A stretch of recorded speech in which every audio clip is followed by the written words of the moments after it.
संस्कृत वाङ्मय में प्रतिपादित संस्कृति एवं सभ्यता का स्वरूप। पिछले कक्षाओं में हमने भारतीय संस्कृति क्या है इससे संबंधित भारतीय संस्कृति की विशेषताएं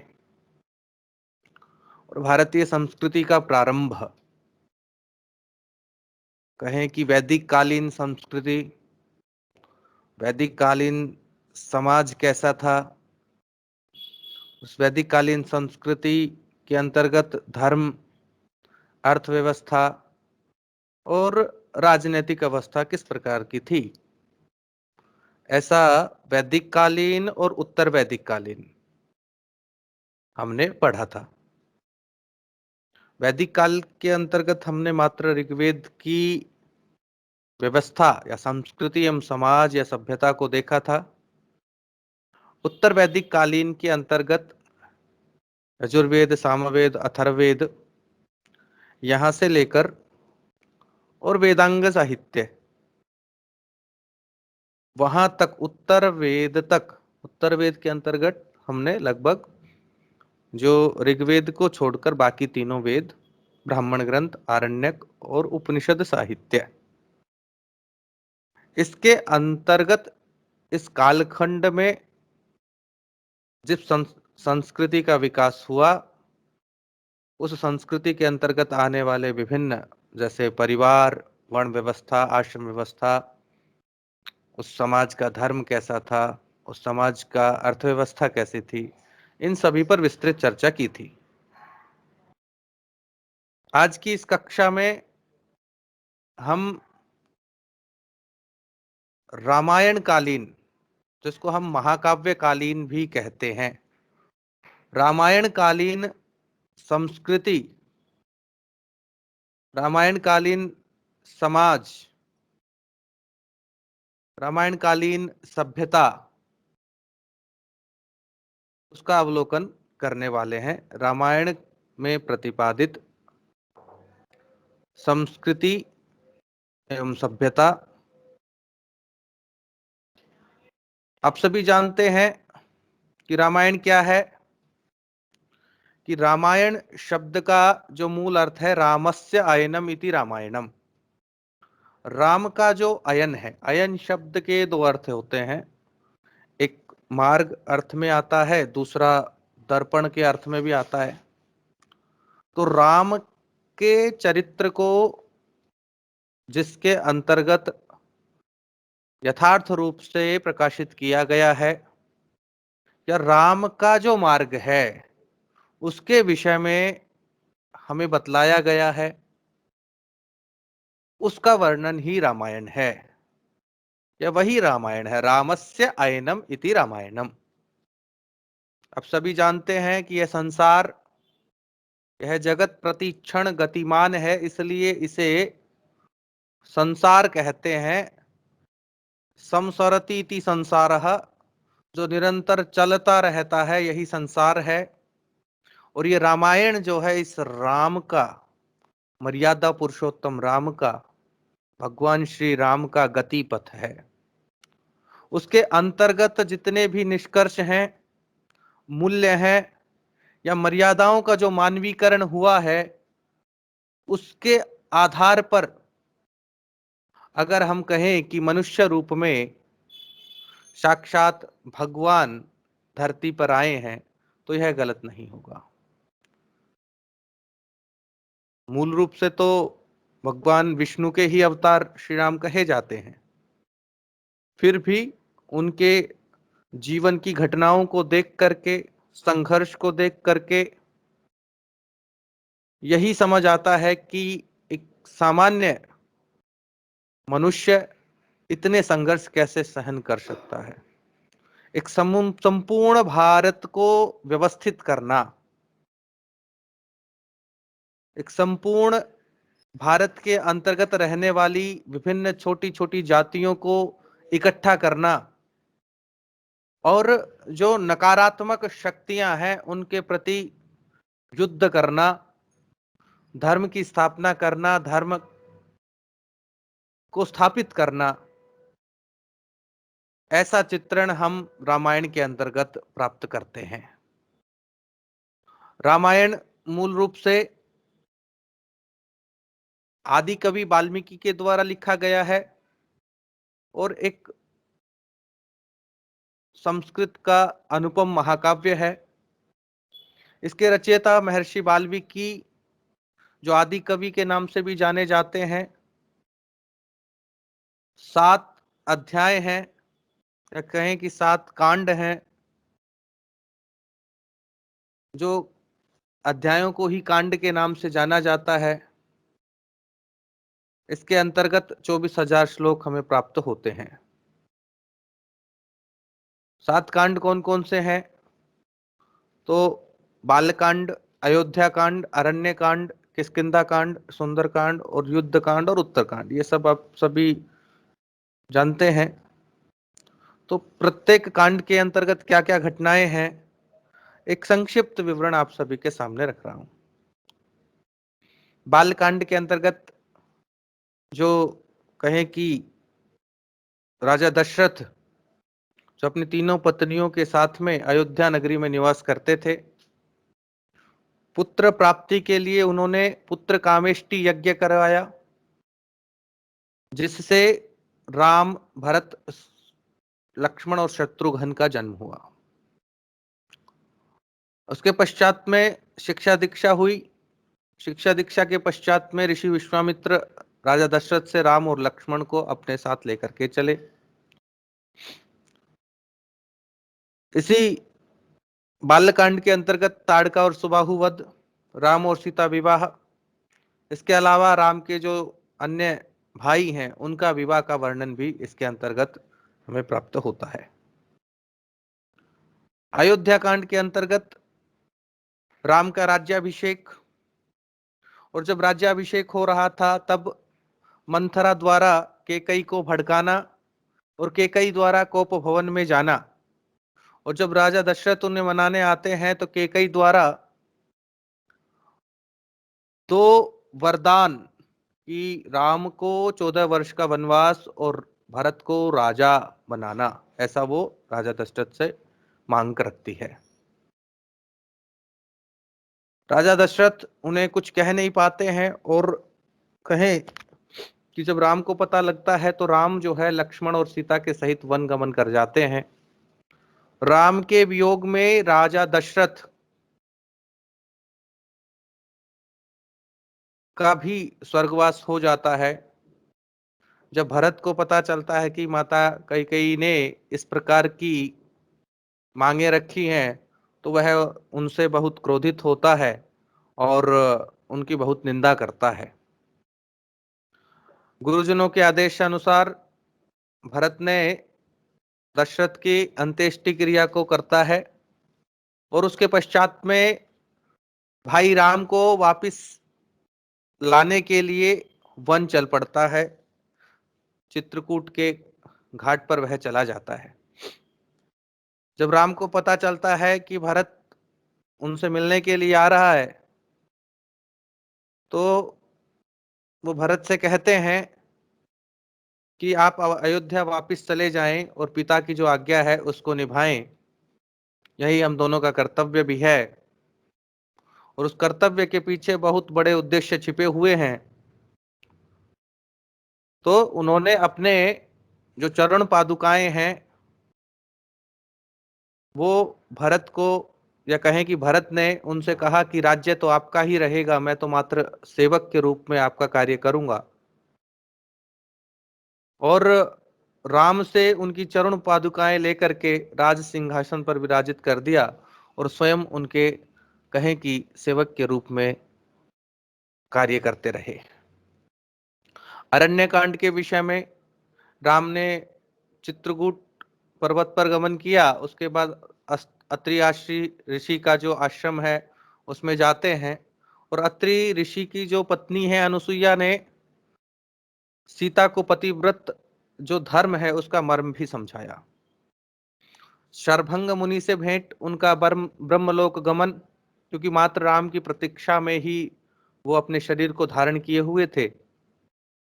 और जब वो उस वन के रास्ते से जाते हैं तो अनेक प्रकार के ऋषियों की हड्डियों को वहां रास्ते में गिरी हुई देखते हैं और अत्यंत उनको क्रोध आता है, यह क्या हो रहा है। तब वह प्रतिज्ञा करते हैं कि समस्त पृथ्वी को राक्षसों से विहीन कर देंगे और आगे बढ़ जाते हैं।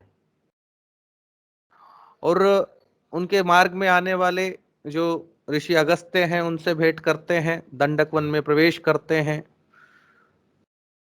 और पंचवटी में अपना निवास बनाते हैं। पंचवटी के अंतर्गत जो राक्षसी जो बहन थी रावण की, शूर्पणखा, राम को देखते ही वह उन्हें पसंद करने लगती है। तब उनके सामने जब विवाह का प्रस्ताव रखती है तो राम कहते हैं मैं शादी शुदा हूं और आप छोटे भाई से बात करें। तो लक्ष्मण उन्हें शत्रु की बहन जान करके कि यह हमें कोई हानि पहुंचा सकती है, इसलिए उनके अपमानित करके उसके नाक और कान काट दिए। वह अपने भाइयों के पास जाती है, खरदूषण के पास में, और उनसे जो है बदला लेने की बात करती है। खरदूषण का वध भी इसी के अंतर्गत होता है। फिर रावण को पता लगता है, रावण मारीच की सहायता से कहे कि सीता को हरण करते हैं और जटायु का प्राण त्याग इस कांड के अंतर्गत हम देखते हैं। इसके साथ ही कबंध का वध, शबरी ऋषि का आश्रम और उनके द्वारा राम को जूठे बेर खिलाना या उनके द्वारा जो अपनी भक्ति का दर्शन कराना, ऐसा हम पाते हैं। किष्किंधा कांड के अंतर्गत राम द्वारा ऋष्यमुख पर्वत पर जाना, और वहां पर जब उस पर्वत पर जाते हैं तो सुग्रीव उन्हें देखते हैं और चिंतित हो जाते हैं, कहीं ये शत्रु के द्वारा भेजे हुए दूत तो नहीं है, या शत्रु के द्वारा भेजे हुए कोई ऐसे सैनिक तो नहीं है। हनुमान को पूछने के लिए भेजते हैं। हनुमान उनके विषय में जानकारी लेकर आते हैं और राम और सुग्रीव आपस में मिलते हैं। सुग्रीव अपने पर हुए जो अत्याचार हैं, जो भाई बाली के द्वारा किए गए अत्याचार हैं, उनके विषय में राम को बतलाते हैं। राम जो है बाली का वध करते हैं और अंगद को युवराज बनाते हैं, और इस प्रकार से सुग्रीव को अपना राज्य मिलता है। कुछ मास बीत जाने पर सुग्रीव जब राम के पास नहीं आते हैं तो राम अत्यंत क्रोधित होते हैं। राम के क्रोध को देख करके वो सीता की खोज के लिए अपने वानर सेना को भेजते हैं और उनका पता करने के लिए अलग अलग दिशाओं में सीता माता का पता करने के लिए अपने वानर सेना को भेजा। जब मां सीता के विषय में कुछ जानकारी मिलती है तो जामवंत हनुमान को उनकी शक्ति का स्मरण करा करके समुद्र को पार करने के लिए उत्साहित करते हैं। उसके पश्चात सुंदरकांड के अंतर्गत हनुमान जी लंका की ओर प्रस्थान करते हैं, और इसी कांड के अंतर्गत कहें कि जब हनुमान जी समुद्र में जा रहे हैं तो सूरसा नामक राक्षसी उनकी परीक्षा लेती है, उनको आशीर्वाद देती है। इसी कांड के अंतर्गत हनुमान की विभीषण से भेंट होती है और माँ सीता को राम की मुद्रिका देकर के अशोक वाटिका विध्वंस, अक्षय कुमार का वध, लंका दहन और वापस सुग्रीव के पास आ जाना। इसके पश्चात में विभीषण भी अपने भाई रावण को समझाते हैं कि आपके द्वारा जो यह कृत्य किया गया है बड़ा ही निंदनीय है। आप राम की शरण में चलें और यह सभी के लिए हितकर है। लेकिन रावण उसकी बातों को नहीं सुनता है। तब विभीषण रावण को छोड़ करके राम की शरण में आ जाते हैं। एक समस्या थी कि इतने बड़े समुद्र को कैसे पार करें। तब नल और नील के द्वारा राम सेतु का निर्माण होता है। यह राम सेतु आज भी वैज्ञानिक दृष्टि से भारत में विद्यमान है, और कहें कि एक रामायण का प्रत्यक्ष प्रमाण हमारे सामने प्रस्तुत है। इसके पश्चात में लंका कांड है, जिसको युद्ध कांड के नाम से भी जानते हैं। राम सेतु निर्माण, इस कांड के अंतर्गत अंगद का दूत बनकर के जाना, युद्ध का प्रारंभ होना, लक्ष्मण मूर्छा, राम प्रलाप, हनुमान द्वारा संजीवनी औषधि लेकर आना, मेघनाद वध, कुंभकर्ण वध और रावण वध, इसके अनंतर विभीषण का राज्याभिषेक और अयोध्या गमन, पुष्पक विमान के द्वारा अयोध्या का गमन होना, इस कांड के अंतर्गत यही प्रसंग आते हैं। उत्तरकांड आप सभी जानते हैं कि राम कथा का उपसंहार है, राम का राज्याभिषेक होता है।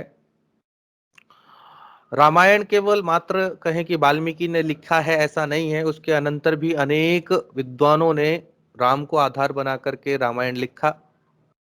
तो गोस्वामी तुलसीदास रचित जो श्री रामचरितमानस है, जब उसके उत्तरकांड को हम देखते हैं तो उसके अंतर्गत विभिन्न प्रकार के संवाद, जैसे राम और वशिष्ठ संवाद, नारद जी का अयोध्या आकर रामचंद्र जी की स्तुति करना, शिव पार्वती संवाद, गरुड़ मोह, गरुड़ जी का काक भुषुंडी सी से राम कथा का एवं राम महिमा का सुनना, काक भुषुंडी जी के पूर्व जन्म की कथा, ज्ञान भक्ति निरूपण, कहें कि भक्ति की महिमा, और विभिन्न प्रकार के वृत्तांतों का उल्लेख इस उत्तरकांड के अंतर्गत हम देखते हैं।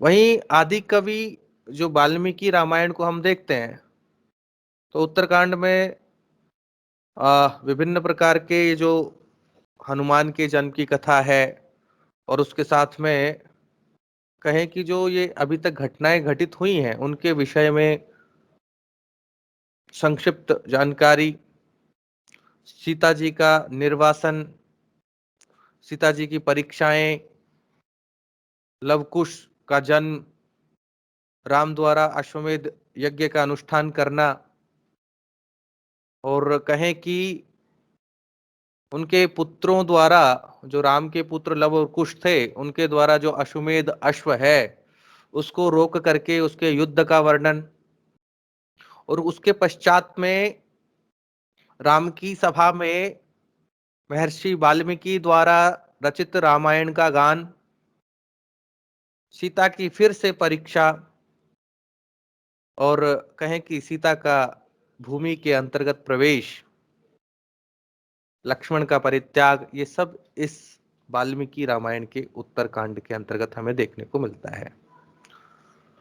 कहें कि मात्र वाल्मीकि राम को आधार बना करके विभिन्न प्रकार के साहित्यों की रचना हुई है।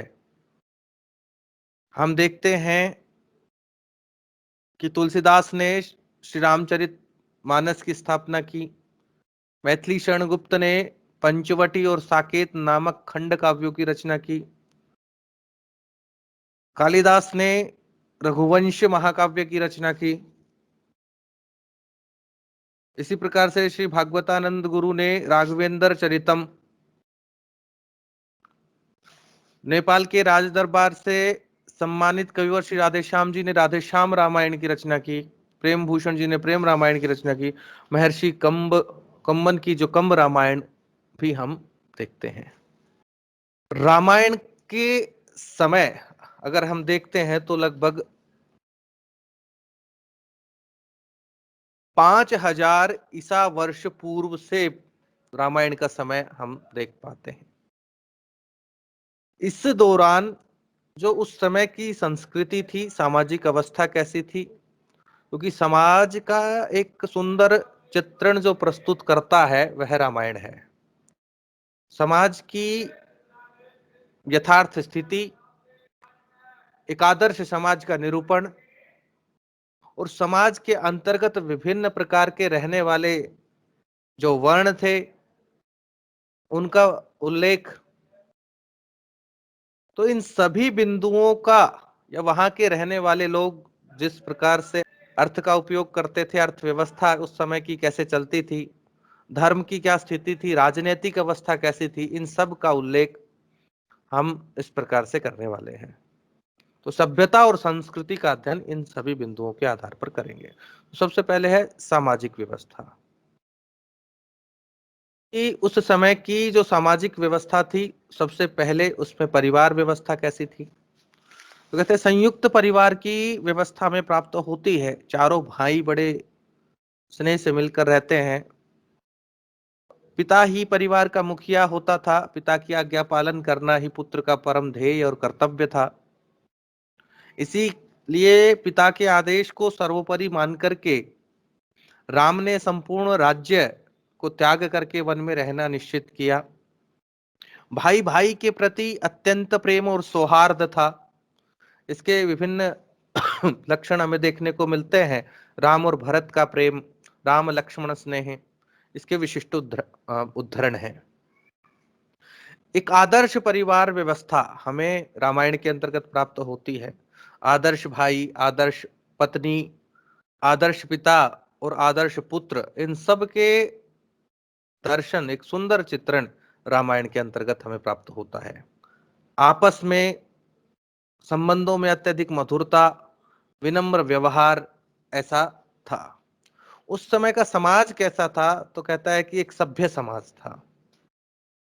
जो जो प्रजा थी, राम राज्य में रहने वाले, उस सभी लोग विभिन्न प्रकार की विद्याओं से परिपूर्ण थे, विद्याओं को जानने वाले थे, वेद विद्या से परिपूर्ण थे। और विभिन्न प्रकार के जो मानवीय गुण हैं, जैसे दया, सत्य बोलना, पवित्रता, उदारता, शील स्वभाव, इन सभी गुणों से वो युक्त थे। ऐसा रामायण के अंतर्गत उल्लेख आता है जब प्रजा का वर्णन प्राप्त होता है। सर्वे वेद विदः शूरः सर्वे लोकहिते रतः सर्वे ज्ञानोपपन्नाश्च सर्वे समुदिता गुणै। ये सभी वेद विद्याओं में पारंगत शूरवीर थे, लोक के लिए हितकर हो इस कार्यों, ऐसे कार्यों में निरंतर संलग्न रहते थे, विभिन्न प्रकार के ज्ञान से परिपूर्ण थे और समस्त गुण उनके अंतर्गत विराजमान थे। तो सभी वर्ण बिना किसी भेदभाव के एक दूसरे का सहयोग करते हुए समाज में रहते थे। अन्य समाज के अंतर्गत देखते हैं तो जो उसकी धन धान्य समृद्धि का जो मूल था, वो, यानी यह कहें कि उसके अंतर्गत गायों का विशिष्ट सम्मान, ऐसा हमें देखने को मिलता है। गाय ही सभी समृद्धि, सभी उन्नति की खान कहा गया है। धेनु सदनम रणियाम, ऐसा उल्लेख हम प्राप्त करते हैं। और इसके साथ साथ में वाल्मीकि ऋषि भी कहते हैं कि सभी लोग अत्यधिक धार्मिक, विभिन्न विषयों के ज्ञाता, सत चरित्रवान थे, नित्य अग्निहोत्र यज्ञ करते थे और विभिन्न प्रकार के जो 5 प्रकार के यम बतलाए गए हैं उसमें परिपूर्ण थे। तनाव रहित जीवन को जीने वाले थे। रामायण का युग हम उच्च शिष्टाचार का युग देखते हैं, या कहें उसके अंतर्गत जो आतिथ्य सत्कार है, अतिथि सत्कार का विशिष्ट महत्व हमें प्राप्त होता है। इसके लिए हमें 2 शब्द आतिथ्य और अतिथि क्रिया ये प्राप्त होते हैं। अनेक स्थान पर स्वागत करने के लिए स्वागतम ऐसा प्राप्त होता है। स्वागतम ते महाबाहो। कोई अतिथि आया है, उसके पैर धोने के लिए जो जल होता था उसे पाद्य कहा जाता था। आचमन या मुख सिद्धि के लिए जो जल था अर्घ्य कहा जाता था।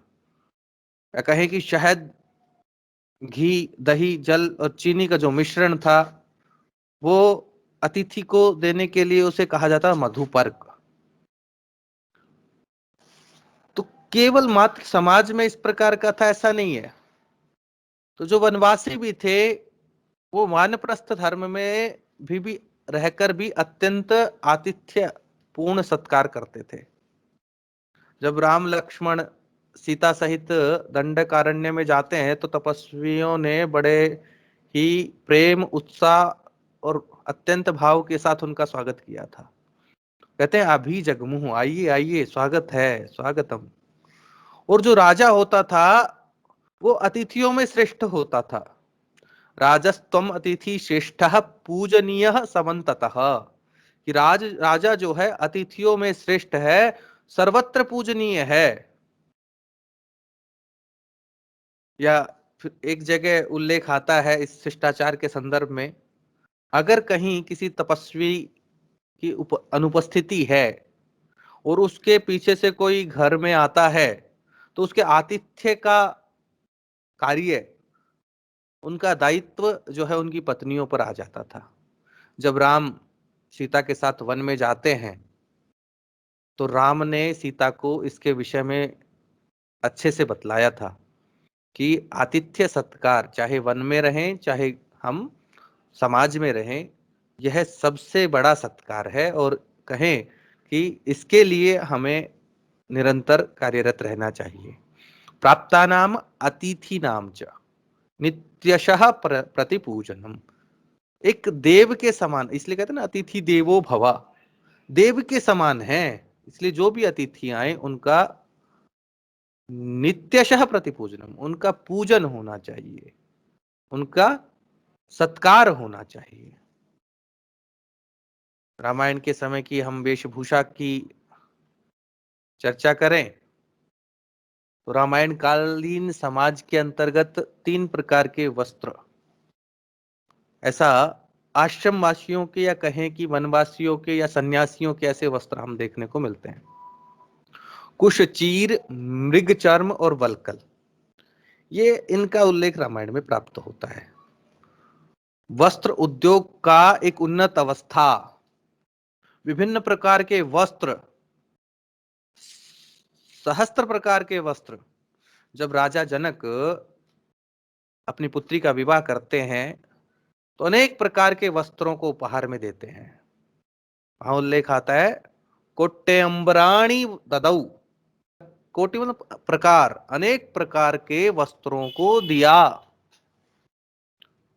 कोई दान भी देता था तो उसमें भी विभिन्न प्रकार के वस्त्र प्रदान किए जाते थे। जब राम सीता वन जाते हैं तो उन्होंने अपने वस्त्रों को, जो सुंदर वस्त्र थे, अपने परिजनों को दे दिया था।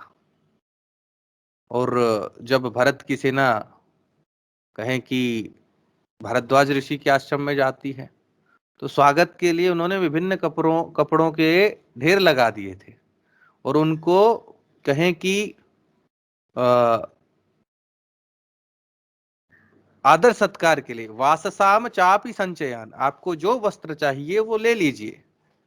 और रामायण कालीन जो लोग थे बहुमूल्य वस्त्रों को पहनते थे, यानी वस्त्र उद्योग इतना विकसित हो चुका था। जो हम वैदिक काल की ओर देखते हैं, उत्तर वैदिक काल की ओर देखते हैं, रामायण काल आते आते एक अर्थव्यवस्था इतनी उन्नत हो गई थी, उद्योग व्यवस्था इतनी विकसित हो गई थी कि हमें बहुमूल्य वस्त्र, जैसे उनका उल्लेख महारह वस्त्र संबद्ध, ऐसा प्राप्त करते हैं। सोने और चांदी से जड़ित वस्त्रों का उपयोग भी होने लग गया था, तो ऐसे वस्त्रों को महारजत वासस, महास्वर्ण वासस ऐसा कहा जाता था। लंका का जब उल्लेख करते हैं तो उसके सभा में जो सुनहरे कालीन बिछे थे, तो कहता है रुक्म पट्टोत्तर छदाम। रुक्म मतलब जो सोने के, जो पट्टोत्तर, जो कालीन हैं, सोने के बने हुए हैं। ऐसे ही रावण की जो लंका थी, रावण के जो वस्त्र थे वो अत्यधिक उत्तम, मथे हुए अमृत के झाग के समान श्वेत, सुंदर और पुष्पों से युक्त और मणियों से जड़ित होते थे। ऐसे हमें अनेक प्रकार के संदर्भ, न केवल रावण के और अन्य जो नायक प्रतिनायक हैं उनके उल्लेख हमें प्राप्त होते हैं। दशरथ का प्रसाद है, राजमहल जो था, सुंदर वेशभूषाओं से सुसज्जित होता था। अग्रय वेश प्रमदा जनाकुलम, ऐसा उल्लेख मिलता है। इसके साथ साथ में रेशमी वस्त्रों का भी उपयोग उसके अंतर्गत, रामायण के अंतर्गत हमें देखने को मिलता है। रेशमी वस्त्रों के लिए जो शब्द हमें प्राप्त होता है वो है कौशेय। इसलिए सीता रेशमी वस्त्र उसको अधिक प्रिय थे, जब वह लंका में भी रहती तब भी रेशमी वस्त्रों को धारण करती थी, या कहें कि अयोध्या में रहती तब भी वह रेशमी वस्त्रों को अधिक धारण करती थी, इसलिए उसे अनेक बार कौशेय वासिनी कहकर भी संबोधित किया गया है। इसके साथ में जो एक कहें कि वर्ण विशेष के अंतर्गत जो ब्राह्मण वर्ण थे, जो पुरोहित का कार्य करते थे, अमात्य के समकक्ष जो थे, वो कोशेय वस्त्रों को धारण करते थे। इसके साथ साथ में कोशेय वस्त्रों के साथ साथ में क्षोम वस्त्र का भी, यानी जो अत्यधिक बारीक और मुलायम थे, उनका उपयोग भी होना शुरू हो गया था। राम जब पूजा करते हैं तो उस पूजा में क्षोम वस्त्रों को धारण करके बैठते हैं, तो आता है वहां पर विमल क्षोम संवितः, ऐसा उल्लेख मिलता है। और इसके साथ साथ में अजिन शब्द मिलता है, जिसका अर्थ होता है मृग चर्म, यानी हिरण की या मृग जो जंगली जीव थे उनकी चर्म का प्रयोग। वल्कल वस्त्रों का वर्णन मिलता है, कुश चीर, ये अधिकतर वनवासियों के वस्त्र ऐसे हमें प्राप्त होते हैं। इसके अलावा जो मृग की नर्म चर्म थी उसको तुलाजीन कहा गया, उससे भी विभिन्न प्रकार के पदार्थ बनाए जाते थे। इसके अलावा ऊनी वस्त्रों में आविक और कंबल थे। ये आविक का जो मूल अर्थ कहें कि अवी, जो कहते हैं ना, भेड़ से की ऊन से बने हुए जो वस्त्र थे, ऊनी वस्त्रों को कहा जाता है। ऐसे ही कपास और सन से जो कार्पासिक शब्द मिलता है, क्षण शब्द मिलता है, उनसे वस्त्र तैयार किए जाते थे। पगड़ी भी पहनी जाती थी जिसे उशनीस कहा जाता है। जो गरीब थे उनके कपड़ों को शाटी कहा जाता था। रामायण में सुई का भी उपयोग मिलता है, जिसके लिए सूची शब्द आता है, और दर्जी के लिए तंतुवाय शब्द का उल्लेख हम रामायण के अंतर्गत देखते हैं। इसके साथ साथ में रामायण कालीन विभिन्न प्रकार के आभूषण भी हमें प्राप्त होते हैं। उन आभूषणों को हम देखते हैं। कौन कौन से आभूषण थे? तो कहते हैं कि अगर हम एक संपूर्ण व्यवस्था पर प्रकाश डालें तो राजा जो थे वो मुकुट धारण करते थे। वो मुकुटों में अनेक प्रकार के हीरे, जवाहरात, मोतियां इस प्रकार से जड़े रहते थे। रत्न जड़ित जो किरीट होते थे, रावण के चामरधारी, ऐसा उल्लेख हमें प्राप्त मिलता है। और बात करें जो इंद्रजीत ने यज्ञ कराया था, उसमें जो उपस्थित राक्षसियां थी वो लाल प्रकार की पगड़ियां पहनी हुई थी, रक्तोषणीश धरा स्त्रिय, ऐसा उल्लेख हम प्राप्त करते हैं। और इसके साथ साथ में पैरों में पहनने के लिए क्या उपयोग करते थे? तो कहते हैं लकड़ी की जो चरण पादुका, खड़ाऊ जिसको बोलते हैं सामान्य ग्राम परिवेश में, चरण पादुकाएं, खड़ाऊ जिसको कहा जाता है, और चमड़े के उपानह, ऐसा प्रयोग होता था। सोने की बनी हुई पादुकाएं भी होती थी, जिसे पादुके हेम भूषिते रामायण के अंतर्गत ऐसा उल्लेख प्राप्त होता है। और जब राम छोटे थे, कुमार अवस्था में थे, तब सोने की माला धारण करते थे, मतलब स्वर्ण आभूषण प्रचलित थे। कनक मालया शोभयन, ऐसा 3:36-14 में हमें प्राप्त होता है। और जब कोई अगर श्रेष्ठ पुरुष दान देता था तो दान में दी जाने वाली जो गाय थी, उन गायों के जो सींग थे वो सोने के मंडे होते थे, ऐसा प्राप्त होता है। सुवर्ण श्रृंगयः, जो इनके सींग हैं, इन गायों के सींग हैं, वो सोने से बने हुए हों, या कहें कि सोने की चद्दर, सोने की परत उसके ऊपर लपेटी गई हो। सिर के गहनों में हमें चूड़ा वलय का भी उल्लेख प्राप्त होता है।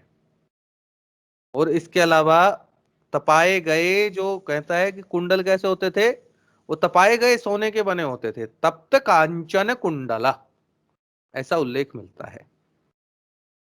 भावों भुजाओं में कहें कि भुजबंद अंगद या केयूर पहनने का रीति रिवाज था या शौक था। मणि कांचन केयूर, अंगुली एक अंगूठी को बोलते थे, तो अंगूठी भी वो पहनते थे, ऐसा हमें प्राप्त होता है।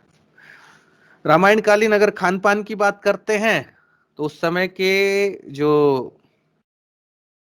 सामान्य जन थे उनका खान पान कैसा था, तो देखते हैं तो खान पान की विस्तृत वर्णन या कहें कि पाक विधि का विस्तृत उल्लेख हमें रामायण के अंतर्गत प्राप्त होता है। और अत्यंत रोचक ढंग से दोनों प्रकार के भोजन, आमिष भी निरामिष भी, या कहें कि मांसाहारी या शाकाहारी, दोनों प्रकार के भोजन हमें प्राप्त होते हैं। कहते हैं कि जो आश्रम में रहने वाले जो ऋषि थे उनके वहां पर भी विभिन्न प्रकार के भोजन की व्यवस्था होती थी, क्योंकि वो विभिन्न प्रकार के पशुपालन भी वहां पर रहता था, इसलिए पशुओं से उपलब्ध होने वाले विभिन्न पदार्थों से वहां खाद्य पदार्थ बनाए जाते थे। तो ऐसा वशिष्ठ मुनि ने राजा विश्वामित्र कहे कि विश्वामित्र उसकी सेना का बहुमूल्य खाद्य पदार्थों से स्वागत किया था। तो जो वहां पर क्या शब्द मिलता है, तो कहता है भोजनेन महारहेण, ऐसा उल्लेख प्राप्त होता है। मुनि कुमार जो ऋष्य श्रृंग थे उनको अंगदेश लेकर आना था, तो उनको प्रलोभन देते हैं मिठाइयों के कि आप हमारे साथ चलिए, हम आपको मिठाई खिलाएंगे। तो मोदकान प्रददुस्तस्मै, कि आपको जो है हम मोदक खिलाएंगे, मिठाइयां खिलाएंगे, आप हमारे साथ अंगदेश चलें। तो एक देश एक 10-20 में ऐसा प्राप्त होता है। और इसके साथ साथ में आर्यों का जो खान पान था वो राक्षसों के खान पान से भिन्न था। आर्य शाकाहारी थे और राक्षस जो है मांसाहारी, ये दोनों प्रकार की विभिन्न जातियां हमें प्राप्त होती है। एक आर्य जाति जो श्रेष्ठ जाति थी, राक्षस जाति जो निम्न जाति मानी जाती थी। और इसके अलावा तंडुल का उपयोग, जिसे चावल कहते हैं, यव का उपयोग जौ कहते हैं, गोधूम का उपयोग जिसको गेहूं कहते हैं, इन सब खाद्य पदार्थों का उपयोग होता है। अन्य खाद्य पदार्थ भी प्राप्त होते हैं। क्या? मुदग मूंग का उपयोग, चणक चने का उपयोग, कुलित्य कुलथी एक प्रकार की दाल जो होती है, माश उड़द का उपयोग, ऐसा हमें प्राप्त होता है। 4 प्रकार की खाद्य पदार्थ की श्रेणियां थी, तो कौन कौन सी थी? तो कहता है भक्ष्य। भक्ष्य क्या था? जो अपूप या रोटी की तरह चबाकर खाया जाता था। भोज्य जो भात की तरह खाया जाता था या निगला जाता था। चोष्य जो चूसा जाता था, जैसे गन्ने को चूसते हैं। लेह्य और लेप पदार्थ, जैसे शहद होता है, चटनी होती है, इस प्रकार के होते थे खाद्य पदार्थ। इसके अलावा विभिन्न प्रकार के जो कृषि से संबंधित हमें पदार्थ, खाद्य पदार्थों का भी उल्लेख इसके अंतर्गत रामायण में प्राप्त होता है। अक्षत का उपयोग आता है, चावल के कच्चे दाने जिसका पूजा के अंतर्गत प्रयोग किया जाता था। 2-20-17 रामायण में प्राप्त होता है। अन्न या ओदन जिसको भात कहते हैं, उसका उपयोग हमें प्राप्त होता है 1-53 के अंतर्गत। और कलम एक प्रकार का धान, कृषर खिचड़ी, खिचड़ी का उल्लेख हमें जो प्राप्त होता है। तंडुल साफ किया हुआ जो धान है उसका उल्लेख हमें प्राप्त होता है। निवार जो जंगली धान है जिसको जंगली पशु खाते थे, उसका उल्लेख, जैसे हिरण है, गाय हैं या अन्य जंगली जो पशु हैं वो जो धान खाते थे, वो निवार शब्द के रूप में आता है। पायस शब्द प्राप्त होता है पायस कर्दमहा, यानी जो आज के जिसको हम खीर कहते हैं, दूध चीनी और चावल से मिलकर के जो बनाई जाता था, ऐसा पदार्थ जिसको हम खीर के नाम से संबोधित करते हैं, पायस कर्दमहा। उसके अलावा मुष्टान्न चावल के जो मालपुए हैं, मोदक जो लड्डुओं के लिए प्रयोग किया जाता था, लाज जिसको भुना हुआ चावल कहा जाता है, ब्रीही वर्षा ऋतु का जो चावल है, हविष्यान्न हविष में पकाया हुआ जो चावल है, यानी घी में पकाया हुआ जो चावल है, कपित्थ मट्ठा है, गोरस गायों से बना हुआ जो रस है, उसका दूध है, लस्सी है, छाछ जिसको कहते हैं, दधी दही है। ऐसा उल्लेख प्रातो विश्वामित्र के स्वागत में दही की नदियां बहा दी थी। दधी कुल्या, कुल्या जो शब्द आता है वो नहर के अर्थ में या नदी के अर्थ में आता है, तो दही की नदियां बहा दी। तो जो उस समय का खान पान था अत्यधिक उन्नत एवं पाक विधि से परिपूर्ण था। और जितने ही यहाँ पर हम देख रहे हैं ये सभी के सभी उस कृषि से भी संबंधित हैं कि इस प्रकार की उन्नत कृषि वहां पर होती होगी। तो जब हम अर्थव्यवस्था का उल्लेख करेंगे तो इन सभी कृषि के से संबंधित पदार्थों को लेंगे। इसके अलावा मनोरंजन के क्या क्या साधन विकसित थे? तो कहते हैं मनोरंजन के विभिन्न प्रकार के कि लोग वहां पर रहने वाले जो आमोद प्रमोद किस प्रकार से करते थे, अपना मनोरंजन कैसे करते थे, तो विभिन्न भौतिक सुविधाएं भरपूर मात्रा में रामायण के समय में उपलब्ध थी। मन को बहलाने के लिए अनेक साधन उपलब्ध थे। और दूसरा एक सामाजिक संस्था, एक सामाजिक रूप जिसने ले लिया था।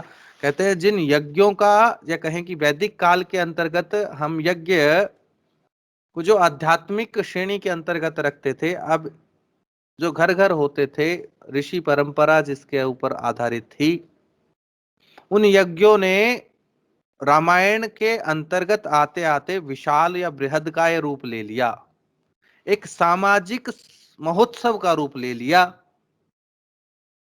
उस यज्ञ के अंतर्गत संपूर्ण जनसाधारण अत्यंत उत्साह के साथ भाग लेता था और एक महत्वपूर्ण कार्य सिद्ध होने लग गया। यज्ञ का स्वरूप, यज्ञ जो था उसमें सभी लोगों की भागीदारी होती थी, सब लोग उस यज्ञ में रह सकते थे। उस समय के विभिन्न प्रकार के हम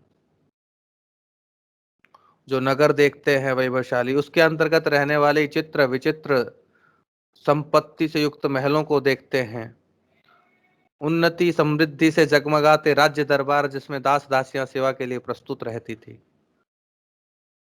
और इसके साथ में ही नट क्रीड़ा, कहें कि जो मनोरंजन का साधन है, नाट्य जिसके माध्यम से होता था, ऐसे नट, नृतक और नाचने वाले लोग, नाचने गाने वाले लोग, क्रीड़ा स्थली, खेल के स्थान वहां उपलब्ध थे, रंगस्थली, रंगमंच के स्थान उपलब्ध थे, आमोद प्रमोद के साधन थे,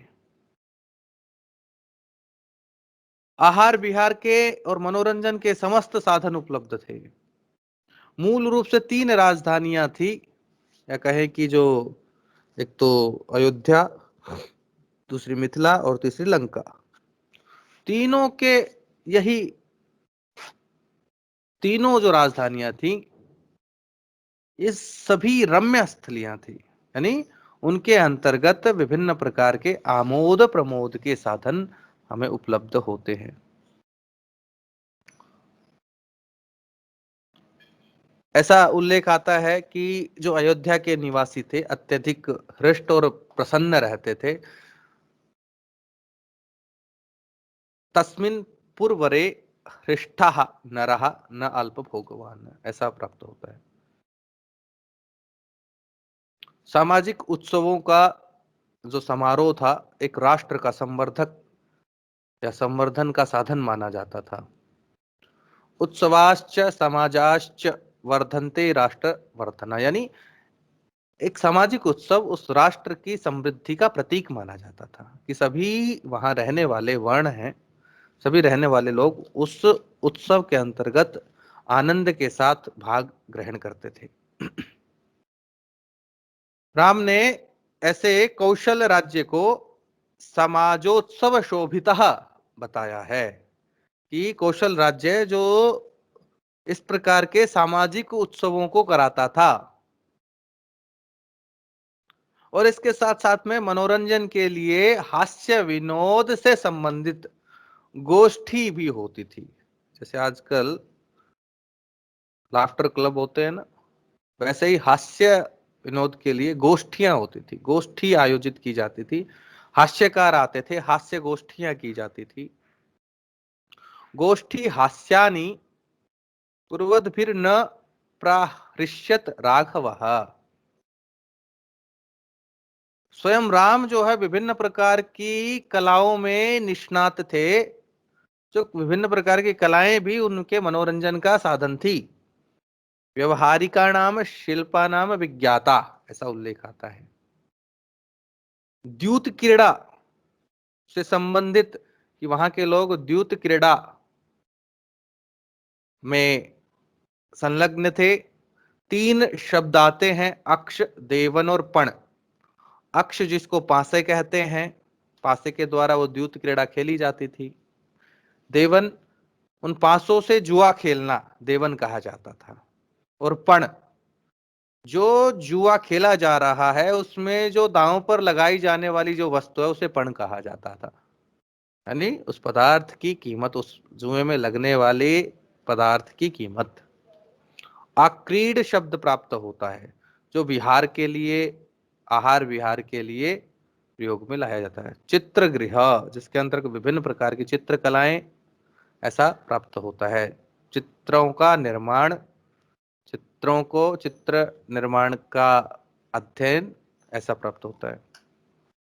दिवाकर गृह शब्द आता है, जिसका उल्लेख था एक मनोरंजन का ऐसा स्थान जो नगरीय आवासियों से दूर रहता था, दूर था।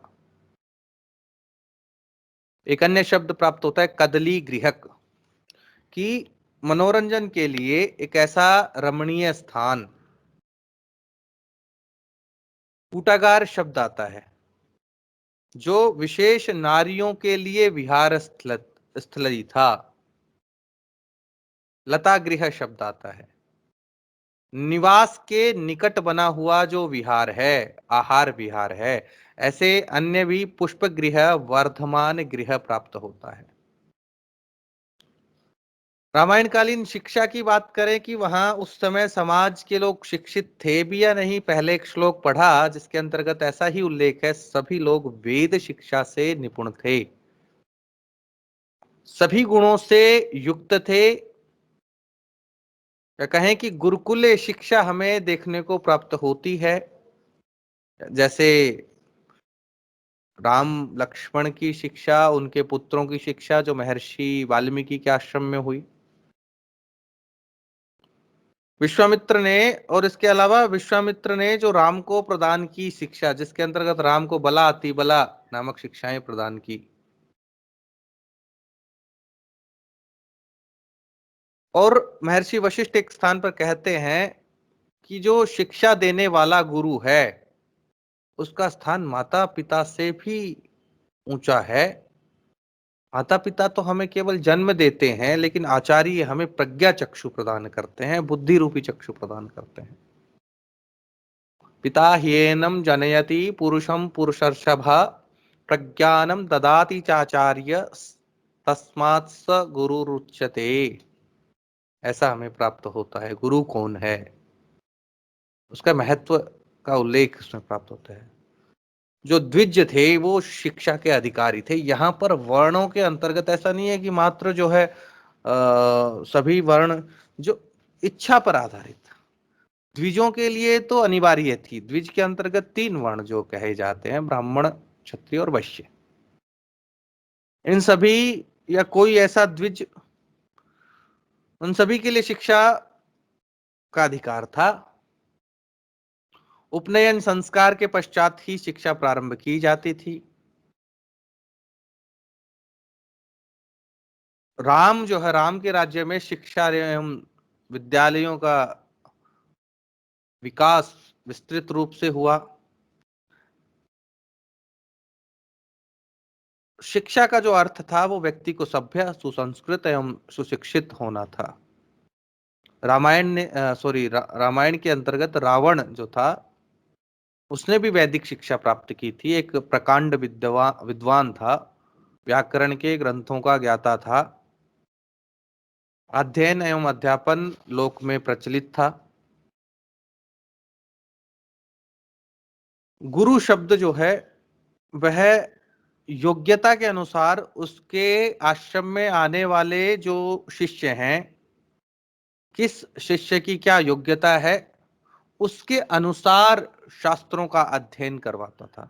आचार्य शब्द प्राप्त होता है, कुलपति शब्द जिसके अंतर्गत बहुत विद्यार्थी विद्या अर्जन करते थे। श्रोत्रिय शब्द हमें प्राप्त होता है, जिसका अभिप्राय है कि वह व्यक्ति जिसने अपनी तामसिक प्रवृत्तियों का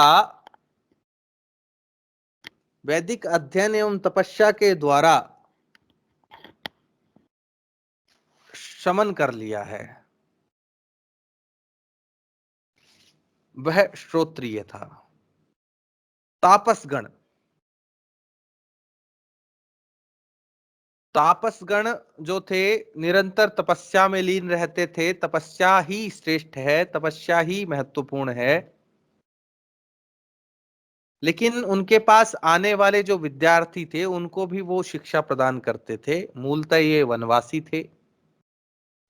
इनके उपदेश आरण्यकों में भी हमें प्राप्त होते हैं। इसके अलावा ब्रह्मवादी का उल्लेख मिलता है।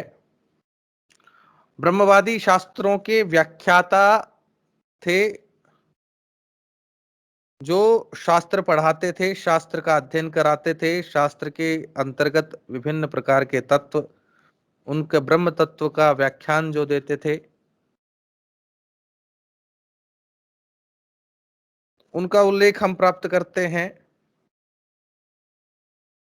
एक अन्य शब्द उपाध्याय प्राप्त होता है। ऐसे जो शुल्क को लेकर के पढ़ाने वाले थे। शुल्क लेकर पढ़ाने वाले ऐसे आचार्यों को उपाध्याय कहा जाता था। 214 के अंतर्गत ऐसा उल्लेख हमें प्राप्त होता है।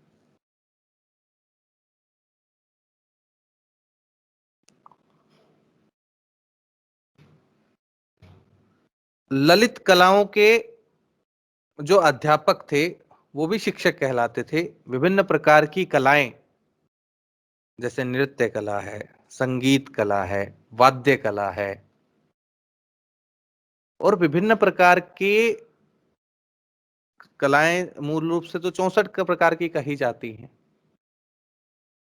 तो उन कलाओं में उनको जिसका जो रुचि का विषय है उसमें पारंगत करना गायन कला है। तो विभिन्न प्रकार की जो ललित कलाएं थी उनके अध्यापक ऐसा शिक्षक कहे जाते थे। परिव्राजक शब्द भी प्राप्त होता है, जो निवृत्ति मार्गी होता था, घूम घूम कर निर्वेद और वैराग्य का जीवन जो सर्वोच्च है ऐसा प्रचार करता था। और एक अन्यत्र उपदेशक शब्द भी, जो भिक्षुक और भिक्षुणियां थी वो उपदेश देने का कार्य भी करते थे, ऐसा वो उपदेशक के रूप में आते हैं। एक जगह उल्लेख है, जब राम ने अश्वमेध यज्ञ कराया तो उस अश्वमेध यज्ञ के अंतर्गत विभिन्न प्रकार के विद्वानों को आमंत्रित किया गया था। तो उसमें बड़े बड़े महर्षि, बड़े बड़े मुनि, वेदों को जानने वाले ऐसे विद्वान पंडित, व्याकरण ग्रंथों के ज्ञाता, जिसे शब्द विदा कह करके संबोधित किया गया है, वृद्ध ब्राह्मण, स्वरों के लक्षणों को पहचानने वाले ऐसे स्वराणाम लक्षण ज्ञान जिनको था, सामुद्रिक शास्त्र का जिसको जानकारी थी ऐसे विद्वान, संगीत विद्या के जो जानकार थे ऐसे महाजन, नैगमान शब्द प्राप्त होता है। साहित्यकार जो थे, जिसको कहते हैं कि छंद एवं समास के लक्षणों के जो जानकार थे, उनके लिए शब्द आता है पादाक्षर समास ज्ञान। इसके अलावा वैदिक छंदों के जो विद्वान थे, ज्योतिष विद्या के जो जानकार थे, तर्क का प्रयोग करने में जो निपुण नैयायिक थे, चित्रकार थे, धर्मशास्त्रों के ज्ञाता थे, ऐसे इतिहासकार और पौराणिक साहित्यों पर जिनका विशेष अध्ययन था, ऐसे लोग, संगीत एवं नृत्य विद्या के विशेषज्ञ, ये सभी उस अश्वमेध यज्ञ के लिए आमंत्रित किए गए थे। तो इन सब का अगर हम विश्लेषण करें तो इस प्रकार की, जैसे ये आचार्य थे तो उसी प्रकार की भी विद्याएं उस समय पर प्रचलित रही होंगी। उस समय के विषय जो निश्चित रूप से ये अध्ययन अध्यापन के रहे होंगे। इसके अलावा शिक्षा के जब विभिन्न उद्देश्य देखते हैं तो चार प्रकार से हमारे सामने इसके उद्देश्य सामने आते हैं। शिक्षा का मूल उद्देश्य क्या होना चाहिए? जैसा हम उपनिषदों के अंतर्गत पढ़ते हैं, सा विद्या या विमुक्तये, विद्या वही है जो मुक्ति को दिलाए। लेकिन जब इधर देखते हैं तो जो विद्या है, जो शिक्षा है, उसका चार प्रकार से विकास देखने को मिलता है कि शिक्षा जो है व्यक्ति के शारीरिक विकास के लिए हो, बौद्धिक विकास के लिए हो, मानसिक रूप से वह मजबूत हो उसके विकास के लिए हो, और उसका व्यवहारिक विकास हो, समाज में व्यवहार कैसे करना है। शिक्षा आपने प्राप्त कर ली लेकिन समाज में व्यवहार करना ही आपको नहीं आया, तो आपकी शिक्षा का क्या लाभ है? कोई लाभ नहीं है। तो इस प्रकार से चार प्रकार के उद्देश्य, शारीरिक, जो व्यक्ति को विभिन्न प्रकार की शिक्षाएं, जैसे मल्लयुद्ध हो गए, युद्ध शिक्षण हो गए, जिसके अंतर्गत शरीर मजबूत बनता है, ऐसे व्यायाम हो गए, तो शारीरिक शिक्षा। बौद्धिक, विभिन्न प्रकार की बुद्धि के परीक्षण से संबंधित कार्य, जिसमें बुद्धि हमारी तेज होती है। ऐसी एक घटना आप सभी देखते हैं बौद्धिक कार्य के अंतर्गत। जैसे एक हमें महाभारत का एक उल्लेख प्राप्त होता है कि जब सभी शिष्यों को लेकर के एक वृक्ष के पास द्रोणाचार्य जाते हैं, तो वो एक मछली या कहें कि एक पक्षी की आंख दिखाते हैं। पक्षी को बींदना है तो कहता है कि तुम्हें क्या दिखाई दे रहा है? सब कह रहे हैं मुझे पत्ते दिखाई दे रहे हैं, मुझे ये दिखाई दे रहा है। लेकिन जो बौद्धिक रूप से, जिसकी बुद्धि तीक्ष्ण थी, मानसिक रूप से जो मजबूत था, अर्जुन, जिसने कहा कि मुझे केवल लक्ष्य दिखाई दे रहा है, तो वैसे ही बौद्धिक का, कि मात्र लक्ष्य की प्राप्ति, मात्र लक्ष्य ही दिखाई देना, ऐसे बौद्धिक रूप से सक्षम। तो ऐसा हम देखते भी हैं कि जो महर्षि वशिष्ठ थे, उन्होंने उनको शिक्षा प्रदान की। महर्षि वाल्मीकि हम देखते हैं विशिष्ट आचार्य के रूप में देखते हैं। इसके अलावा जब कहें कि रावण का वध हुआ तो रावण से भी शिक्षा ग्रहण करें, तो लक्ष्मण को भेजते हैं अपने भाई को शिक्षा ग्रहण करने के लिए कि जाओ रावण से तुम शिक्षा ग्रहण करो। तो इस प्रकार से मानसिक, की मानस मजबूत हो, शिक्षा ग्रहण कर ली, उसके पश्चात भी आपका मानस ठीक नहीं है, असफलताओं को लेकर के आप चिंतित हो जाते हैं। और क्योंकि जीवन तो संघर्ष का ही नाम है, कभी सुख कभी दुख लगे रहते हैं, और जब अधिकतर दुख आ जाते हैं तो उस दुखों को जीवन बना करके उसकी लीला अंत कर देना भी तो जीवन नहीं है। तो मानसिक रूप से शिक्षा वही है जो मानसिक रूप से आपको मजबूत बनाती है। और व्यवहार, समाज में किस प्रकार का व्यवहार करना है, जैसा कहें कि नैतिकता के साथ में विभिन्न प्रकार के विनम्रता आदि गुणों के साथ में, जैसे राम का समाज का व्यवहार हम देखते हैं, समाज में एक आदर्श की स्थापना करना अपने व्यवहार के माध्यम से, तो ऐसा हम उद्देश्य देखते हैं। शिक्षा से संबंधित क्या क्या पाठ्यक्रम उस समय था, तो कहता है कि विभिन्न प्रकार के अध्ययन अध्यापन विषयों का कराया जाता था, जिसके अंतर्गत मूल रूप से वेद, वेद के अंतर्गत पारंगत होना, ब्राह्मण ग्रंथों के विषय में, आरण्यक के विषय में, विभिन्न प्रकार की कलाओं जैसे युद्ध कला है, नृत्य कला है, संगीत कला है, विभिन्न प्रकार की ललित कलाओं के अंतर्गत निपुण, राजनीति, वार्ता, इसके अंतर्गत दंड नीति, अर्थनीति आते हैं, उसका ज्ञान होना। एक जगह है आदित्य हृदय स्तोत्र के अंतर्गत सूर्य को इन तीनों में पारंगत बतलाया गया है, ऋक यजु साम पारगः। और इसके बाद में वेदों के शिक्षा के पश्चात जो वेदांगों की शिक्षा है, आप सभी जानते हैं 6 प्रकार के वेदांग है, शिक्षा, कल्प, निरुक्त, छंद, ज्योतिष और व्याकरण, इन सब की शिक्षा दी जाती थी। और इसके साथ साथ में अर्थशास्त्र, राजशास्त्र, संपत्ति शास्त्र, अन्वीक्षी की विद्या, युद्ध विद्या, वाल्मीकि एक जगह त्रिस्त्र विद्या का उल्लेख करते हैं। कौन कौन सी त्रिस्त्र विद्या है, तो कहते हैं वेदत्रयी, वार्ता, दंड नीति। कि वेदत्रयी है, वार्ता है, दंड नीति है, ये शिक्षा व्यक्ति को ग्रहण करना चाहिए, इन शिक्षाओं का ग्रहण होना चाहिए। हनुमान ने राम को राजनीत्याम विशारदः, कि राम जो है राजनीति में विशारद हैं, राम के समकक्ष राजनीति में कोई नहीं ठहरता है, ऐसा उल्लेख हनुमान करते हैं। और भी विभिन्न प्रकार की विद्याएं, उनका नाम हमें देखने को मिलता है। कौन कौन सी विद्या हैं, तो कहता है स्वच्छंद बलगामिनी विद्या।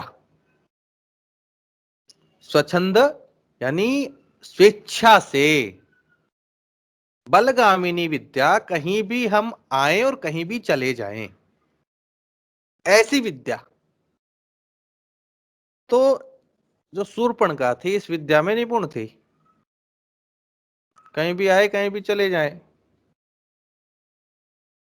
रूप बदलने वाली विद्या, तो कहें कि ऐसा उल्लेख 3:17-25 के अंतर्गत रामायण में प्राप्त होता है। स्वच्छंद बलगामिनी विद्या, कहीं भी अपनी स्वेच्छा से आना और जाना। एक अन्य विद्या है सर्वभूत ऋत विद्या। विभिन्न प्रकार के प्राणी निवास करते हैं, 84 लाख योनियां कही गई हैं, उन सभी प्राणियों की भाषा को समझने वाली जो विद्या है। सर्वभूत, भूत का अर्थ होता है प्राणी, सभी प्राणियों की भाषा को समझने वाली जो विद्या है, कि उन विद्याओं में पारंगता, कि पक्षियों की भी अपनी एक वार्ता होती है, उनकी चहचहाट में उनकी भाषा विद्यमान होती है, उनके क्रंदन में भी एक भाषा रहती है। जब महर्षि वाल्मीकि, क्योंकि ऐसा प्राप्त होता है छंद व्यवस्था के अंतर्गत, महर्षि वाल्मीकि इन सभी विद्याओं में निपुण कहे जाते हैं और त्रिकालदर्शी कहे जाते हैं। वो तो एक स्थान पर बैठे थे, तो आप सभी जानते हैं कि एक तमसा नदी के किनारे एक वृक्ष पर एक जो पक्षियों का युगल पक्षी, एक पक्षियों का जोड़ा प्रणय कर रहा था। तभी एक शिकारी ने दूर से देखा और एक तीर से एक पक्षी को वेंद दिया। बींधते ही वो बड़े क्रंदन के साथ नीचे गिरा। किसी पक्षी के जब मारते हैं एकदम से रोता है तो एकदम से क्रंदन होता है, कोई भी हो। तब उस क्रंदन को सुनते ही महर्षि वाल्मीकि का जो हृदय था उसमें अत्यधिक शोक उत्पन्न हो गया, और उस क्रंदन को देखते हुए उसमें बड़ा दुख हुआ कि इस व्याध ने, या शिकारी ने क्या कर डाला। उस क्रंदन से जो उनके हृदय में शोक उत्पन्न हुआ, उस शोक से ही श्लोक आया, मानिषाद प्रतिष्ठाम त्वं गमः शाश्वती समा यत क्रौंच मिथुनादेकम अवधि तत् काम मोहित। तो एक छंद के रूप में, एक श्लोक के रूप में जो है, जो प्रस्फुरण हुआ, तो एक क्रंदन से उसके भावों को सुन करके, भाव तो पक्षियों के भी अपने भाव हैं, प्राणियों के भी अपने भाव हैं। तो इस प्रकार से सर्वभूत रुत विद्या, सभी प्रकार के प्राणियों को समझने वाली विद्या। हम कई अनेक उदाहरण ऐसे देखते हैं, अनेक प्रकार के व्यक्ति विभिन्न प्रकार के पशु पक्षियों से बातें करते हैं। और जैसे आप सभी जानते हैं, एक एक शुक है जिसको हम तोता कहते हैं। तोता तो सीखता भी है, हमारी भाषा को बोल भी लेता है। ऐसा कहते हैं आदि शंकराचार्य है, जब मंडन मिश्र के पास जाते हैं तो उनके वहां पर जो शुक थे, जो पक्षीगण थे, वो संस्कृत बोलते थे और संस्कृत में वार्ता होती थी। तो वहां का वातावरण इतना संस्कृतमय था कि वहां के रहने वाले पक्षी भी संस्कृत बोलने लग गए थे। तो भाषा का प्रभाव, भाषा को समझने का प्रभाव। ऐसे ही चक्षुष्मति विद्या, चक्षुष्मति विद्या के अंतर्गत व्यक्ति 100 योजन तक देखने की जिसमें क्षमता का विकास हो जाए,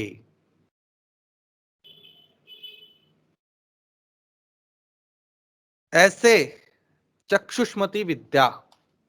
अब कहते हैं ऋषियों ने धरती पर रहते रहते उस ब्रह्मांड में क्या है, कौन से ग्रह हैं, कितने ग्रह हैं, कैसे पता किया? कैसे पता किया? तो कहता है कि शायद उनके पास ऐसी विद्या रही होगी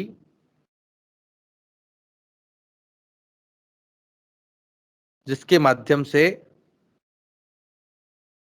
उन्होंने इस पृथ्वी के अलावा उस ब्रह्मांड में क्या चल रहा है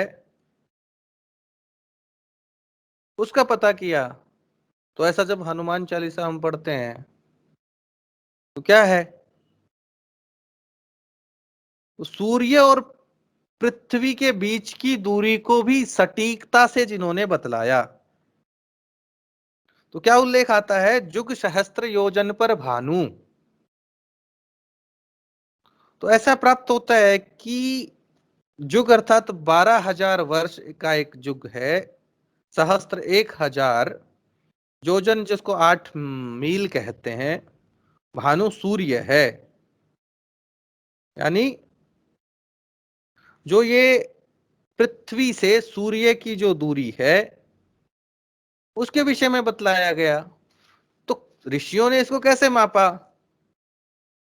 मतलब उनको इस प्रकार की विद्याओं में वो सिद्ध हस्त थे कि अत्यंत दूर तक देखने में सक्षम रहे होंगे, या इस प्रकार की विद्याएं उनके पास रही होंगी कि वहां पर वो जाने में वो सक्षम रहे होंगे। इसके अलावा काम स्वरूपिणी विद्या, अपनी इच्छा अनुसार रूप बदल लेने वाली विद्या। जिस रूप को आप चाहते हैं उस रूप को ग्रहण कर लेने वाली विद्या।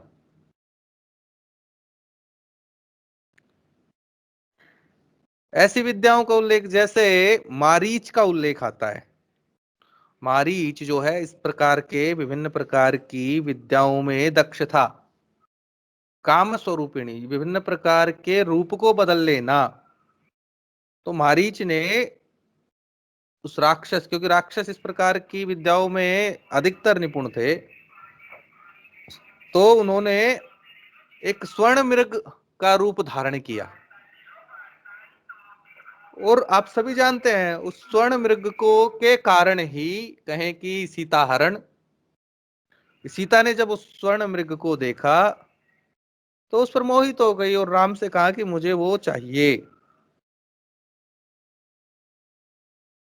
और उस स्वर्ण मृग को लाने के लिए जब राम उसके पीछे जाते हैं,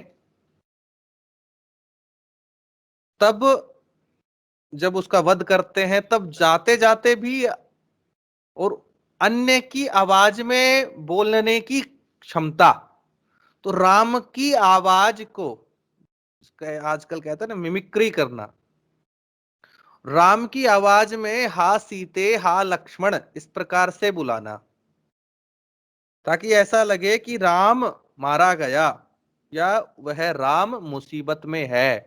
तो जब सीता ने उसको सुना तो तुरंत घबरा गई इसकी आवाज सुनते ही, और लक्ष्मण को भेजा कि देख के आइए सब ठीक है क्या। तो इस काम स्वरूपिणी विद्या के कारण ही जब लक्ष्मण वहां चले जाते हैं, और पीछे से कहें कि जो रावण भी था वो भी इस विद्याओं में निपुण था, वह भी अपना भेष बदल करके, रूप बदल करके एक ऋषि का रूप, एक सन्यासी का रूप धारण करता है और उन सीता को हर करके ले जाता है। तो इस प्रकार काम स्वरूपिणी विद्या। एक अन्य विद्या है भूत विनाशिनी विद्या, कि जो नवजात शिशु हैं, जब महर्षि वाल्मीकि के आश्रम में लव और कुश का जन्म हुआ, तब सीता को इस प्रकार की विद्या बतलाई, भूत विनाशिनी, नवजात शिशुओं की विभिन्न प्रकार की प्रेत बाधाओं से रक्षा करने वाली जो विद्या है। एक अन्य विद्या है त्रिकालज्ञता विद्या, जो त्रिकालदर्शी, तीनों कालों का जो दर्शन करने वाला है, ऐसा करने में जो सक्षम है, वह है त्रिकालदर्शी विद्या, जिसमें महर्षि वाल्मीकि सक्षम थे। तो ये हमने शिक्षा व्यवस्था, रामायण कालीन शिक्षा व्यवस्था को देखा। इसलिए इसके अलावा संस्कार को देखते हैं। रामायण में विभिन्न प्रकार के संस्कारों का उल्लेख है,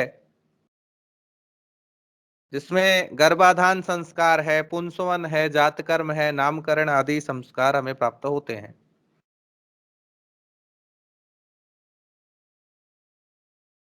बालकांड के अंतर्गत महर्षि वशिष्ठ द्वारा राम और लक्ष्मण के नामकरण संस्कार का उल्लेख हमें प्राप्त होता है। उस समय की नारियों की स्थिति कैसी थी, इस पर चर्चा करें तो एक पवित्र स्थिति, कहते हैं यत्र नार्यस्तु पूज्यन्ते, नारी के सम्मान की सर्वत्र बात होती थी। नारी का सम्मान, अगर समाज में भी ऐसी आशंकाएं हैं तो उसको पूरा सम्मान और अधिकार दिलाना। तो ऐसी विभिन्न प्रकार की नारियां, चाहे कौशल्या है, चाहे सीता है, अनुसुईया है, अहिल्या है, मंदोदरी है, मांडवी है, इन सब का, ये सब नारियां एक तो विभिन्न प्रकार की, सीता है विद्याओं में दक्ष थी और ये सब प्रकार की शिक्षाओं में पारंगत थी, और इसके साथ साथ में गृहस्थ धर्म में भी निपुण थी। एक पवित्र चरित्र जो आज भी नारियों को प्रेरित करता है। एक राजकुमारी जो अत्यंत कष्टों के साथ पली बढ़ी, और उसके बाद में यह कहें कि जब उसका जन्म हुआ कि भूमि के नीचे से, जिसका हल के माध्यम से जब राजा जनक उसे कृषि कर रहे थे या भूमि जोत रहे थे, तब सीता प्राप्त हुई।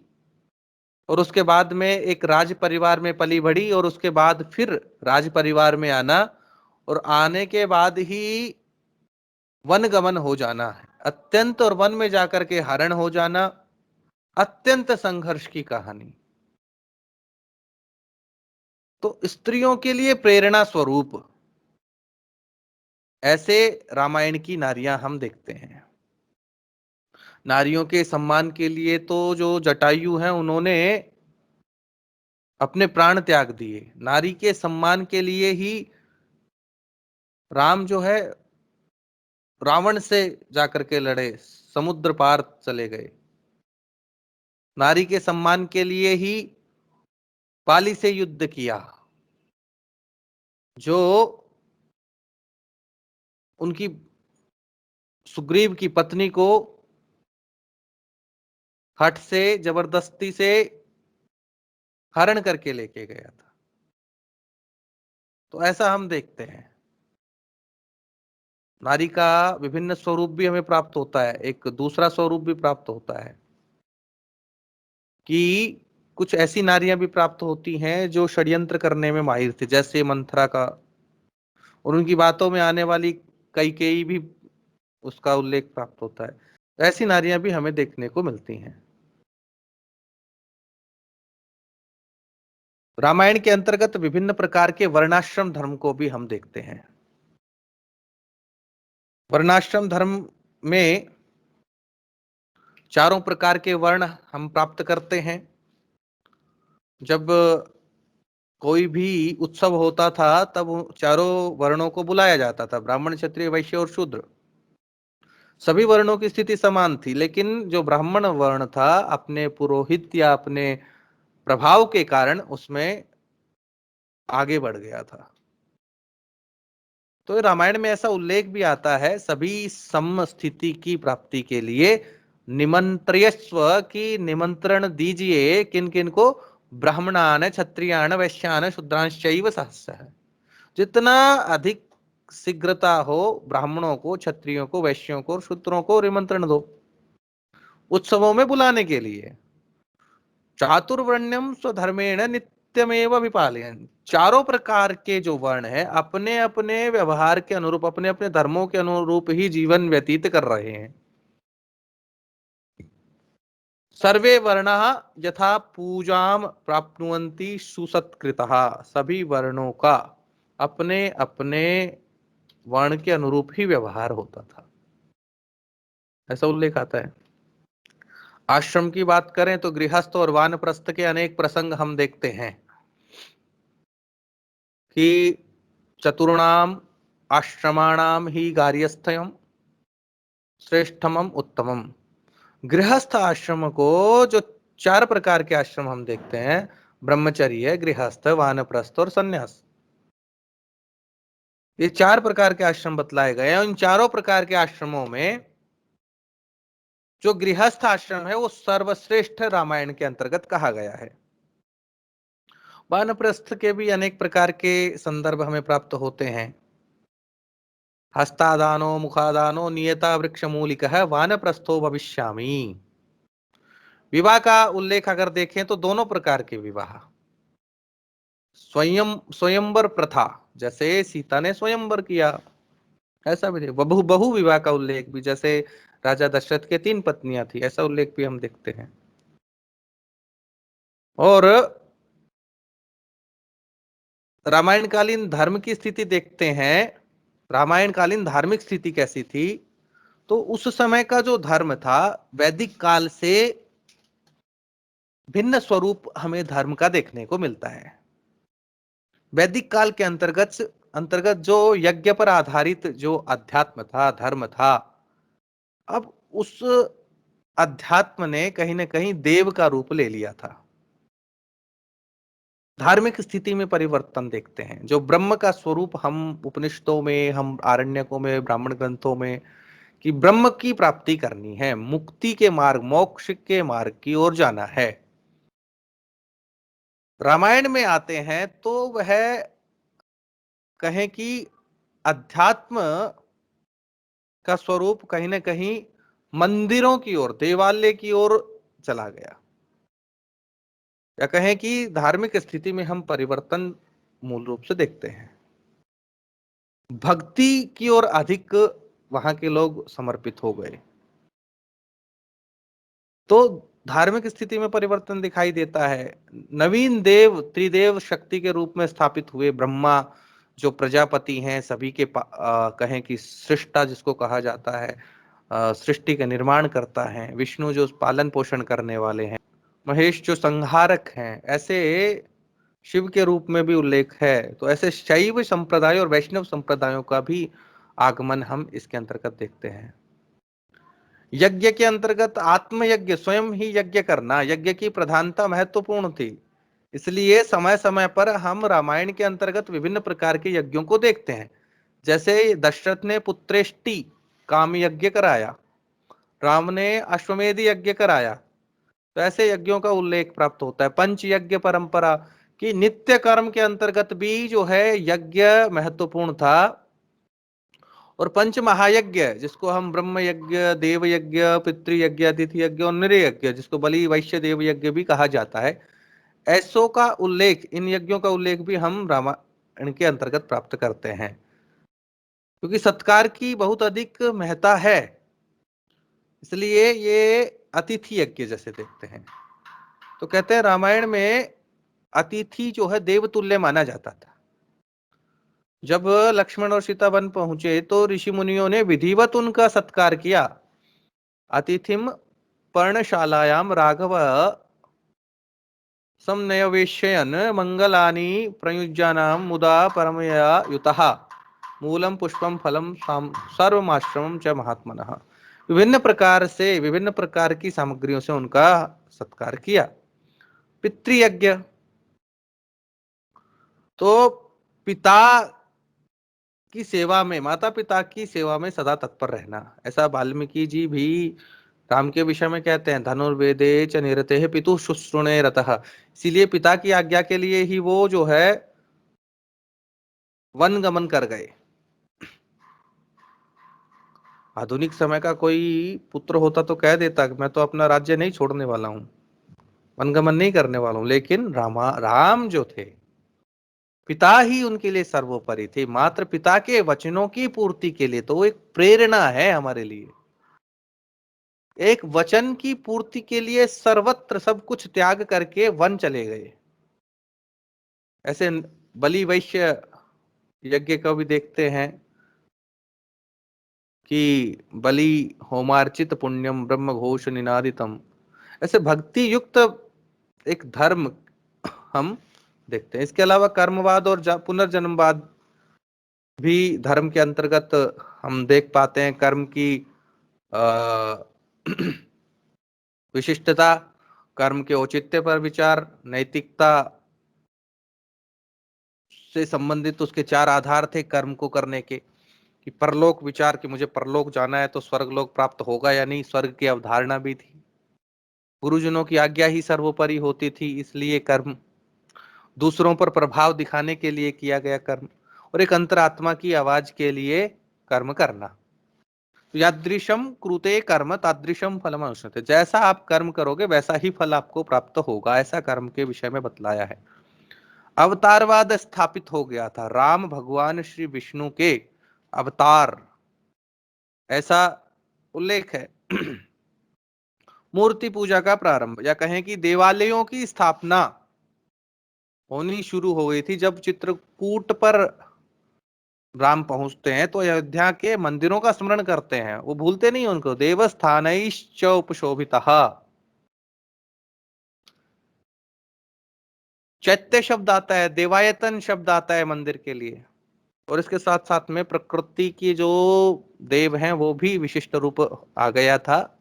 जैसे नदियां हैं, पर्वत हैं। नदियों का जो संगम था वो पवित्र माना जाता था। और गंगा को सभी नदियों में श्रेष्ठ माना जाता। सरिताम श्रेष्ठा गंगा, ऐसा उल्लेख प्राप्त होता है। रामायणकालीन आर्थिक स्थिति देखते हैं तो पांच ऐसे, ये चार बिंदु, कृषि है, पशुपालन है, व्यापार एवं वाणिज्य, व्यवसाय एवं उद्योग विस्तृत रूप से इसका उल्लेख हम प्राप्त करते हैं।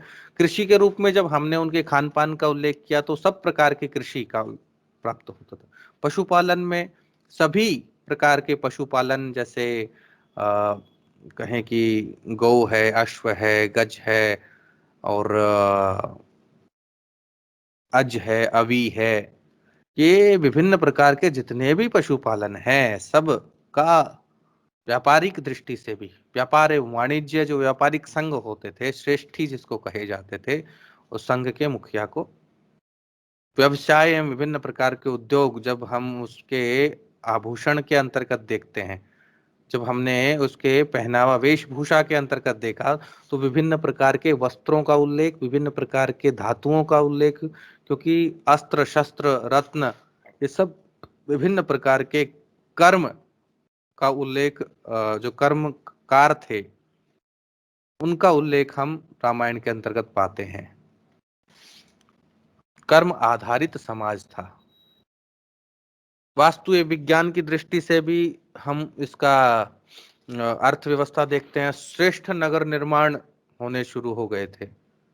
3 प्रकार के मार्ग इसके अंतर्गत हम देखते हैं। स्थल मार्ग तो था ही, जल मार्ग से निषाद राज उनको छोड़ करके आए थे, वायु मार्ग से वापिस आए थे। तीनों प्रकार के मार्ग इसके अंतर्गत हम देखते हैं। उद्यान देखते हैं, विभिन्न प्रकार के सर्वश्रेष्ठ उद्यानों की संरचना, दुर्गों का निर्माण, परिखा, विचित्र गृह, ऐसा यानी विभिन्न प्रकार के घर, विभिन्न प्रकार के सभा निर्माण, इस प्रकार के हम देखते हैं। विभिन्न प्रकार की मणियों का उपयोग, विभिन्न प्रकार के तोरणों का उपयोग, विभिन्न प्रकार के सुरक्षित एवं सुसज्जित घरों का निर्माण, यंत्रों का निर्माण, या कहें कि अस्त्र शस्त्र का निर्माण और ईंधन युक्त अस्त्र शस्त्र का निर्माण। पुष्पक विमान का उल्लेख हम प्राप्त करते हैं कि बिना ईंधन के चलने वाला ऐसा विमान, मतलब कुछ और उसके अंतर्गत ऐसा होगा, जैसे आजकल लाइट वाला है ना, इलेक्ट्रिसिटी वाले वाहन चलते हैं, तो ऐसे कुछ उसके अंतर्गत भी प्रयोग होता होगा। अगर हम यंत्र सर्वस्व पढ़ेंगे तो उसके अंतर्गत पुष्पक विमान या विभिन्न प्रकार के विमानों के प्रक्रिया उसके अंतर्गत बतलाई गई है। और इसके अलावा हम विश्वकर्मा के द्वारा निर्मित जो लंकापुरी है उसका वैभव देखते हैं, उसका तो सौंदर्य देखते हैं, तो लंका स्वर्ण निर्मित ऐसा कहा जाता है, तो निश्चित रूप से हुई होगी। जैसे आजकल हम स्वर्ण मंदिर बोलते हैं, पंजाब के अंतर्गत देखते हैं, तो वैसे ही लंकापुरी जो स्वर्ण निर्मित रही होगी। अलकापुरी को देखते हैं। और उत्कृष्टता विज्ञान के अंतर्गत राम सेतु, उस समय का विज्ञान कितना सक्षम था कि पुष्पक विमान भी चल रहा है, पुलों का निर्माण भी हो रहा है। समुद्र के ऊपर जो आज इतना मुश्किल है पुल बनाना, उस समय तकनीक इतनी विकसित थी और सामग्री का इस प्रकार से प्रयोग करना कि एक पूरे समुद्र पर पुल का निर्माण कर दिया। आप उस पत्थर को उठाकर देखेंगे तो जितना दूसरा पत्थर है उतना ही मजबूत, उतना ही भार पानी में डालेंगे, लेकिन उन्होंने पत्थर ऐसे लिए जो तैरते हैं। आप कभी देखिए उसका वीडियो, आपको YouTube पर भी उपलब्ध हो जाएगा। राजनीतिक स्थिति की चर्चा करें तो सुव्यवस्थित प्रशासनिक स्थिति हम रामायण कालीन देखते हैं। एक राजतंत्र का उपयोग रहता था कि राजा का बेटा ही राजा होगा, लेकिन राजतंत्र होते हुए भी हम लोकतंत्र राम के अंतर्गत देखते हैं। एक लोक मर्यादा देखते हैं, एक लोक का आदर्श स्वरूप देखते हैं। राजा दैवीय गुणों से परिपूर्ण होता था।